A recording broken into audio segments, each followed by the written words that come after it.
enemies oftentimes have something to teach us if we listen to what they're saying. I think it's really important for us to have as a foundation the importance of individuals and individual reality, not to deny group dynamics, but start off with the individual. Then that's one way of not falling into the traps of a white nationalism where you're just painting, a broad negative picture of entire groups of people. Join us for Straight Ahead, the Omni-American podcast.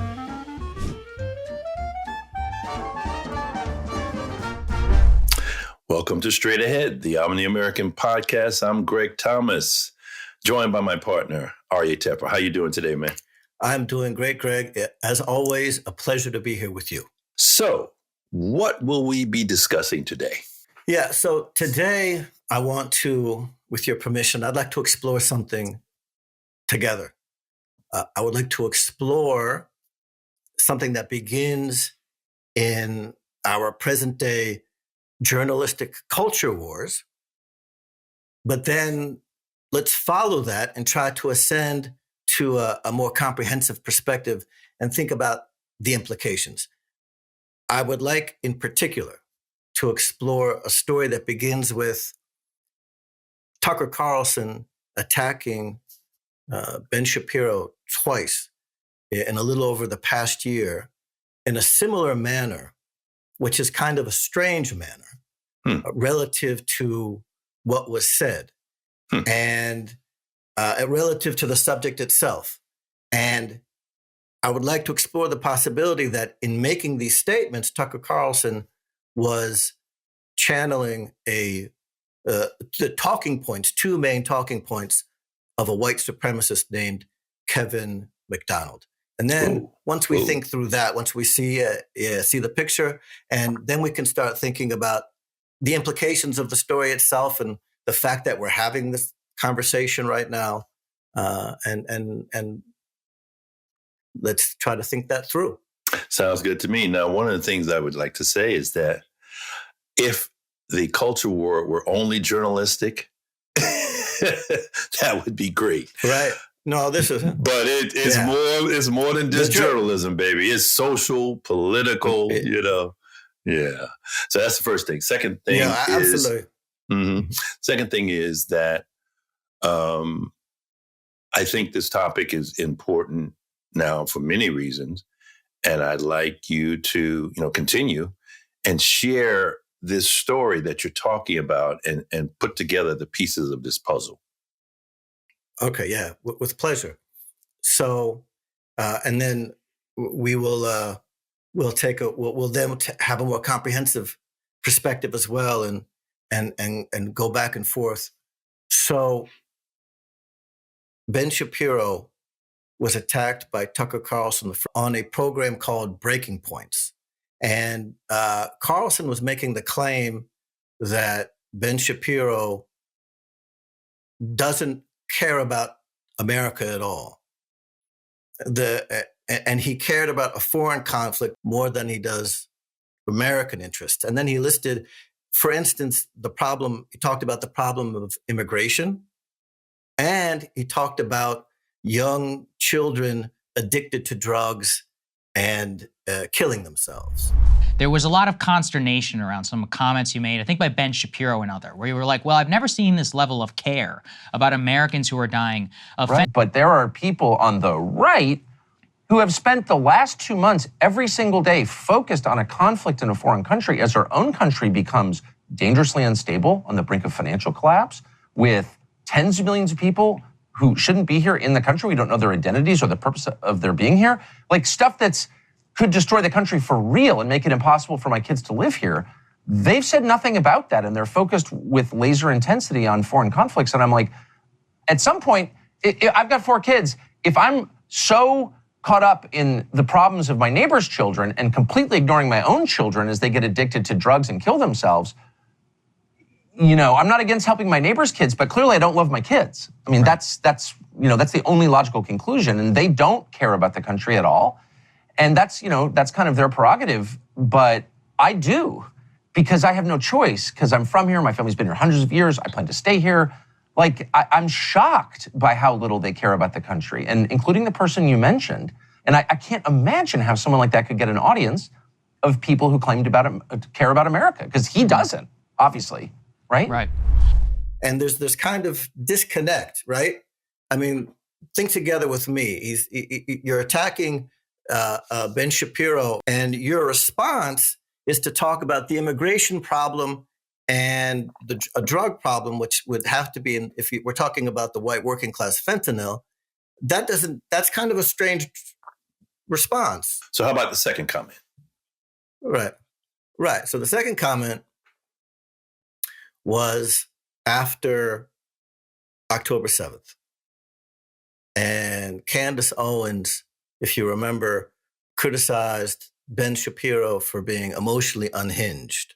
And Tucker Carlson invited Candace Owens to his program. And when speaking with her, he made the exact same comments. When we have a real problem of immigration, and then in this context, he specifically mentions fentanyl. Now, that you have these two responses, and you're attacking both times a Jewish journalist, such an who openly, also happens to be on the right, like Tucker Carlson. Well, these terms. This is where these terms break down, because the right, yes, they're both on certain issues aligned, although on other issues they're clearly think very differently. They both are against the left, whatever that is. Well, yes and no, because I think we have to talk about it in more sophisticated terms than that. I agree, but just in terms of just laying out basic parameters, that's all. I'm an American. I was horrified by what happened on October 7th. I think it was pretty strange. I don't really understand how it happened, but innocents died, and that's awful. And I hated watching that. And I feel so sorry for the Israelis who were killed. However, there's an emotional response that is disproportionate, I think, on the part of some commentators. I mean, our country's being invaded right now by millions of young men whose identities we don't know, who probably don't even like America, and they're now living here. Over 100,000 Americans die every year of fentanyl. I've known a couple. Those are real tragedies. I've never seen anything like the emotion from any commentator around those tragedies as I'm watching about a foreign tragedy. I think that's odd. So now the idea that Tucker Carlson is channeling anti-Semitism is not an original idea with me at all. There's a journalist named Alad Nohorai who calls him the greatest purveyor of anti-Semitism into the American mainstream, and people have written about it. What's different in this case is that those 2 points, the point about immigration and the point about fentanyl, are the 2 main talking points of perhaps the most thorough and thoroughgoing anti-Semite in America, Kevin McDonald. Kevin McDonald is a retired professor of evolutionary psychology at Cal State University. He's quoted in Tablet magazine in 2020 as saying, Jews are going to destroy white power completely. He's an open and acknowledged white nationalist anti-Semite. He calls it rational anti-Semitism. He has a view based upon evolutionary group psychology that Jewish interests are fundamentally at odds with white interests, and there's nothing that you can really do about that. His 2 talking points are that the 1965 sea change in U.S. immigration policy was engineered by Jewish groups, and that the opioid epidemic is in large part a Jewish story. And he puts those 2 claims together in an article in 2017 published in the Occidental Observer called Opioids and the Crisis of the White Working Class. This is a journal that he edits. Is the Occidental Observer an explicitly white nationalist publication? Yeah, he's the editor. McDonald is the editor. Okay. All right. And it's in the masthead. I mean, it announced itself very proudly as a white interest, and from their perspective, they are defending Western civilization. Well, from my perspective, Against that the is Jews.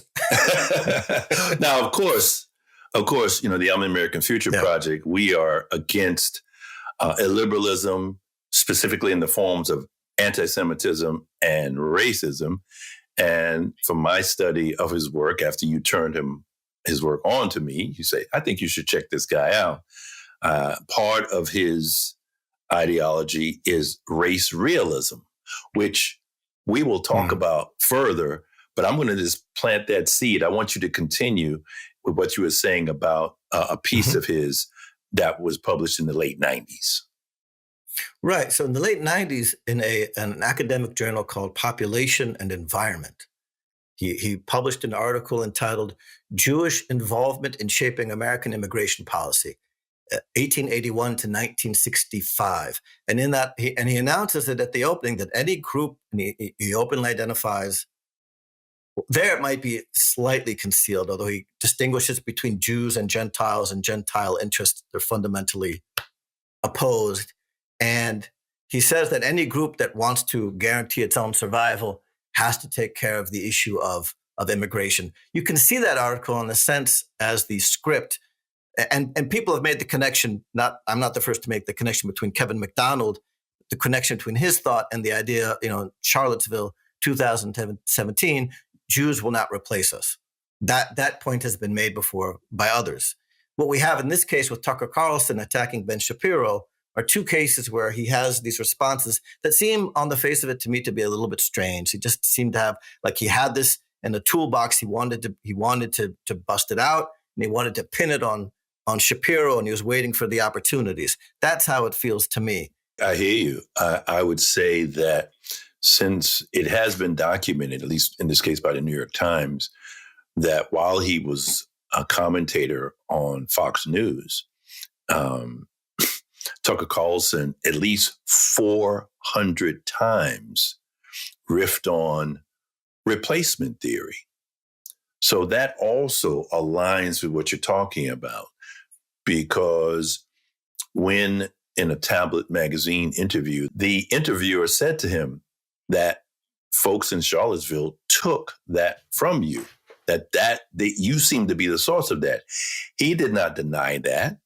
He did not decry that. So I think that connection is another example of how Tucker Carlson seems to be very likely influenced by Kevin McDonald.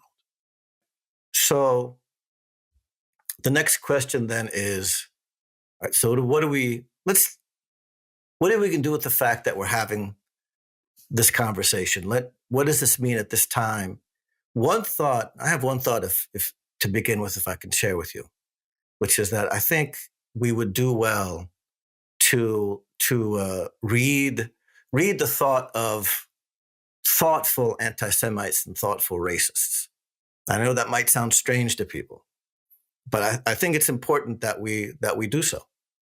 Why? For two reasons.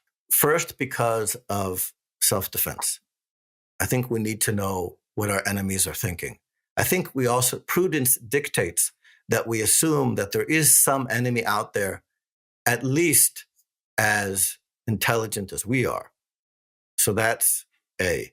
B, I think that hatred can sharpen the vision. And our enemies oftentimes have something to teach us if we listen to what they're saying. It's not true in all cases, but it is true in some cases. And just like in any sports team, we'll want to, we're going to assume that the other teams are watching film and they're going to respond in kind, and we would do well to do the same. We can learn, we can improve ourselves much better in doing so. I hear you. I think another reason we need to pay close attention to intelligent and even sophisticated bigots is because when they, like this gentleman, are in the quote unquote academic and scholarly community, when they present their arguments in a fashion where they are using the tools of the academic and the tools of the scholar to cite sources, to give historical context, to make what you can say are logical arguments, these oftentimes become the basis for justification. And those who hold such bigoted perspectives, it gives them fodder. It gives them substance and sustenance for their ideological views. So when you have a sophistication about it, Yeah. Which is why when you look back to the history of racism, back in the 19th century, you had a whole 19th to the 20th century, pseudo-scientific infrastructure supporting racism. So in a similar way, I think it's very important for us to keep track. No, so that's a good point. Because when I'm talking about learning, you're thoughtful. So let's distinguish between sophistication and thoughtfulness. Okay. There are, if I come across an anti-Semite who is writing about a Jewish conspiracy theory, it was coming up with a Jewish conspiracy theory, which is feeding off of Russian disinformation, going back to the protocols from the Elders of Zion, putting together pieces, and then, as it were, assembling a puzzle. I call that sophisticated, but it's not thoughtful. Okay, all right. Thoughtful. I mean, that there are those who hate us who on their own side they perceive that they have a cause and they have depth and they're generating energy. Now, it might be that the fundamental. I think this is oftentimes the case. The fundamental distortion comes when there's a deep-seated resentment.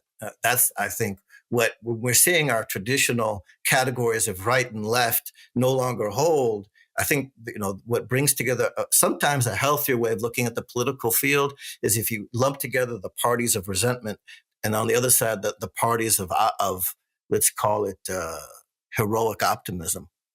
Those. And it's that way you can see how the liberal left and the far right come together. Yeah, well, the progressive left, I would say. I love that because you're giving the politics and ideology of resentment based on resentment is so powerful because that definitely drives both sides of the political spectrum, whatever we might call that, and the extremes in particular. I would add, you said heroic optimism. I embrace that. And I would also add a blues tragic optimism, because this is an outlook, a perspective, a worldview that comes out of the Black American experience and certain Black American thinkers that applies not only to Afro-Americans, but to Americans writ large. And so this tragic optimism will say that, it's a tragedy that we have not only the history that we have in the nation of the first peoples having their land basically taken from them. That's just a fact. Enslavement, the betrayal of the Reconstruction and the Jim Crow era.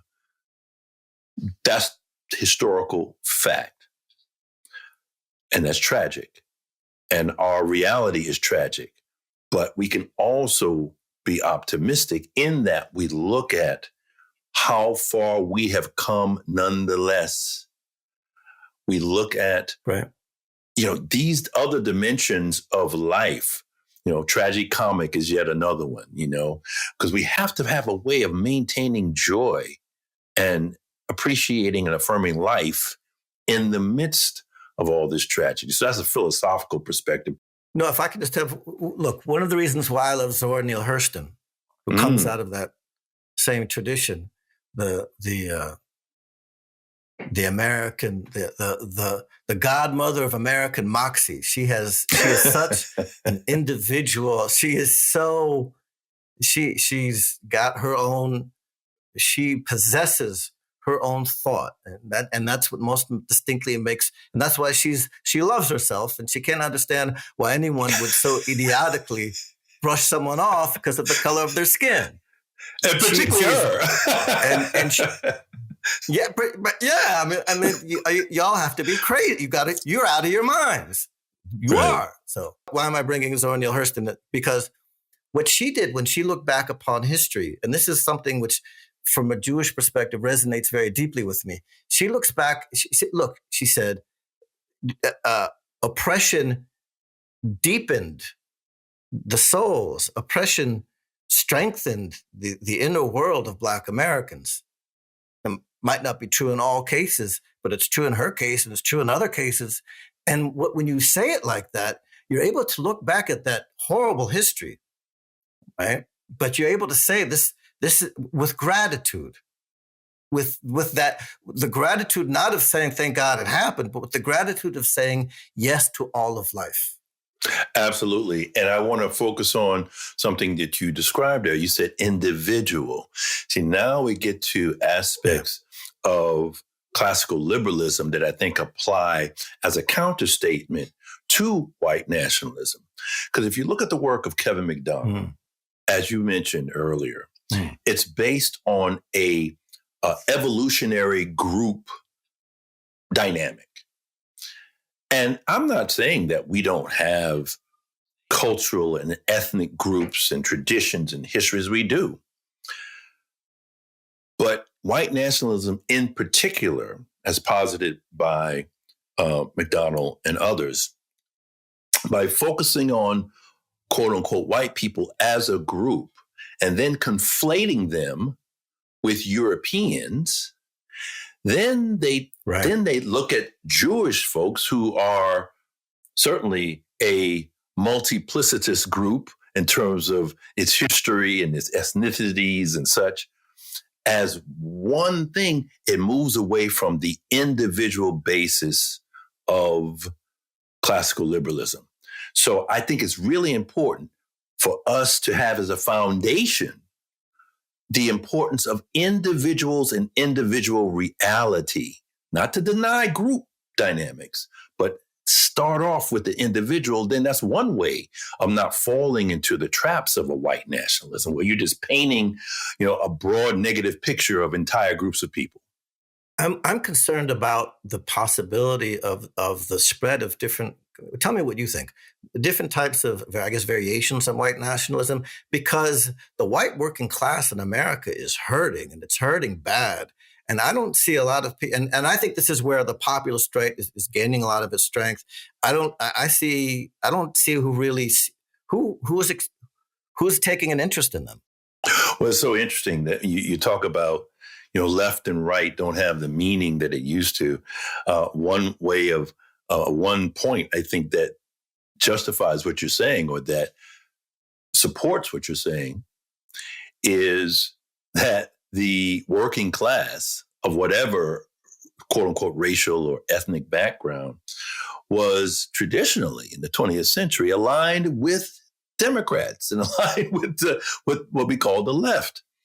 And the way things have been topsy-turvy now, those with a lot of power and influence among Democrats and liberals, and I did make that distinction between liberals and progressives earlier, I just want to bring that up, is that you have a lot of folks very well educated, often from elite universities and colleges and universities on the coasts, and with certain statements made by people like Hillary Clinton and Barack Obama, there's a perception that the pain of, in this case, what we call the white working class, is just dismissed.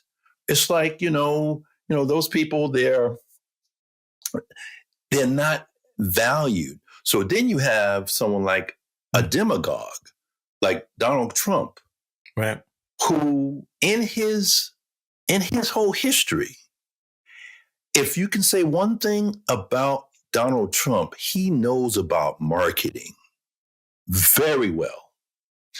And so he can market certain ideas. Let me give you an example, and it ties to the subject matter we're talking about. He's been using an expression when talking about immigrants, right? That's one of the key topics. he says he's been calling them vermin. And he's been saying they poison our blood. Now check this out. That poisoning our blood both refers to the immigration threat, right? And it's not like we don't have a problem on the borders. We definitely do. But the immigration threat with these ethnic groups who speak another language, don't follow our religion, but it also applies to the other point. Because if the idea is that drugs, fentanyl, are coming from these foreign places, it's poisoning our blood in that way. Now, the fact is there was a survey done, or there was a study done, where 86% of those people, it is crossing the borders, but 86% of them are Americans. It's not being brought in by quote unquote illegal immigrants. So that just shows you how these same themes show up with Donald Trump in this case. You know what I mean? So it's very insidious, and we have to be able to track and connect these things, I think.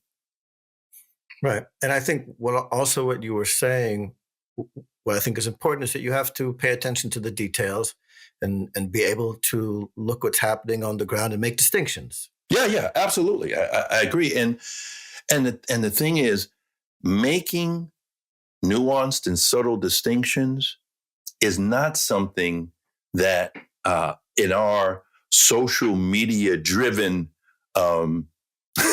media ecosystem or in the political sphere is appreciated. And without the ability to bring subtlety and nuance to issues that are so complex, we lose the ability to be critical.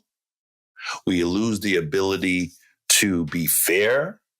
We lose the ability to execute upon the best aspects of our democratic, promise, and even the best ideas of Western culture, which, and I'll leave with this, I mentioned how white nationalists, and not just white nationalists, someone like Douglas Murray, who I do not consider a white nationalist, who I would not say I'll claim that he's a racist or an anti-Semite, but he in the War on the West conflates whiteness with European and Western. And that is dangerous because, as Kwame Anthony Appiah has shown, so-called Western civilization has all kind of tributaries that are non-European.